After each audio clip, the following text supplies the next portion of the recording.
ঢাকা বিশ্ববিদ্যালয় কেন্দ্রীয় ছাত্র সংসদ ডাকসু নির্বাচনে কার্যনির্বাহী সদস্য পদে বিপুল ভোটে বিজয়ী হয়েছেন বাংলাদেশ ইসলামী ছাত্র শিবির সমর্থিত প্যানেল ঐক্যবদ্ধ শিক্ষার্থী জোট প্রার্থী সর্বমিত্র চাকমা।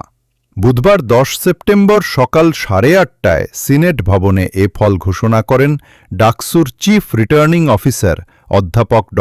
মোহাম্মদ জসিমউদ্দিন।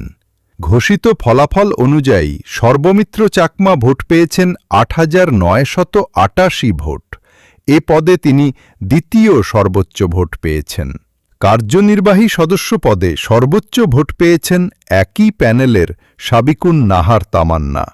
তিনি পেয়েছেন 10,048 ভোট। এবারের ডাকসু নির্বাচনে সহসভাপতি ভিপি, সাধারণ সম্পাদক জিএস ও সহসাধারণ সম্পাদক এজিএস পদসহ 28টি পদের বেশিরভাগ পদে জয়ী হয়েছেন ছাত্র শিবির সমর্থিত প্যানেল